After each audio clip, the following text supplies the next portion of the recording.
Hello everyone and welcome to your walkthrough for Worksheet 2D. This is in week 4 of College Trig, MAT122 with Mr. Griesel. This is the sport of Batoshi. This is a Japanese sport where you try and take down the stick, so that's pretty fun.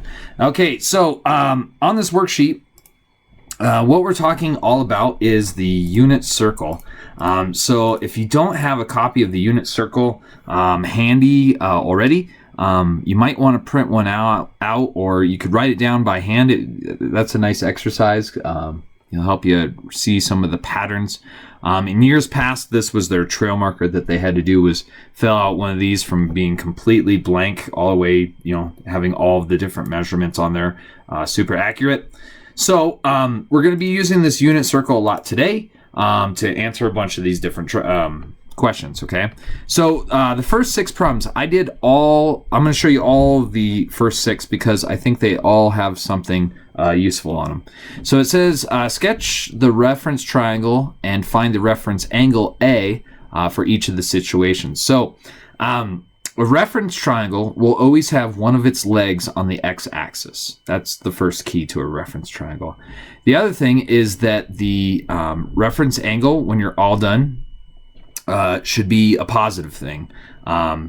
So you don't want to have some of them that they'll give you will be negative. You have to find what the reference angle would be. So it's always meant to be positive at the end.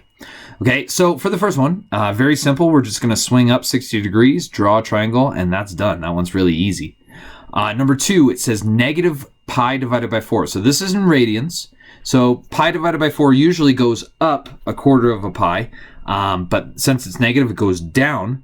The reference angle is still going to be pi divided by 4, and that's because you want the smallest angle it takes to get you from your line to the x-axis, and that's always what we're looking for. Okay, number 3, we have negative 210. So negative 210, we are swinging the opposite direction, so that is clockwise, and we're swinging 210 degrees. Well, 210, if we swing that many, 180 would get us to the other side of the x-axis, and then we're going to have 30 additional degrees. So you swing up there, you're going to have a reference triangle above the x-axis, and it's going to have a positive 30 degree angle because 210 minus 180 is 30. That's how much you have left over. Okay. Next one, 5 pi over 6. Well, 5 pi over 6 is in radians. Just 6 pi's over 6 would be 180 degrees, or half the circle.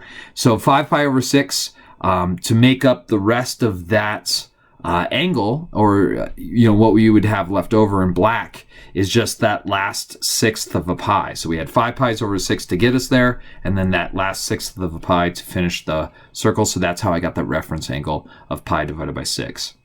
Number 5.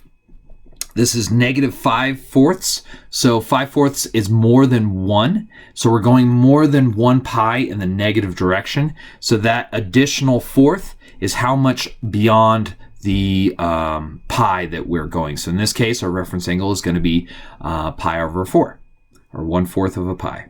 Okay, last one is negative 5/3. Well, really important to recognize that negative 6 pi over 3 would be a full trip around the circle in the negative direction. So we're not quite doing a full trip around the circle in the negative direction. We're doing 5/3 of it. So 2 2/3, or 1 2/3 the way around. So if you look at that, the rest of the circle, the complete circle, would be pi over 3. So that's how much we're missing. So that's why that becomes our reference angle on that, and it's still positive. Okay, looking at, I guess I'm jumping all the way up to number 12. So number 12 says, figure out what secant of pi over 6 is. So I look at my unit circle, and secant, you have to remember, is the opposite of cosine. So cosine there is square root of 3 over 2, and we flip that upside down to get secant, which is 2 divided by root 3. You can't have a root 3 on the bottom, so we're going to multiply top and bottom by root 3, and you're going to end up with 2 root 3 over 3, and that is your final answer for that. Okay, next one, it says, this is number 14, it says, what is the sign of negative pi divided by 2.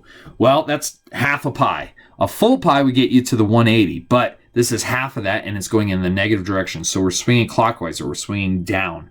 So we swing down half a pi, and that ends us up right here on the red dot. We look at the coordinates there. It's 0, -1. The 0 would be your cosine. The -1 is our sine, and they wanted to know what sine was. So we just say that -1, which is what we have there. So that is my answer.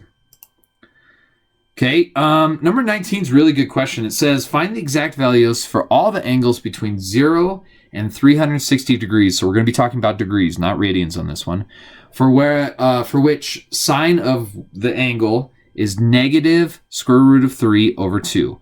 Well, all we're looking for is on all the different little coordinates around the outside of the unit circle, we're looking for -√3/2 for the second number, because that's our sine.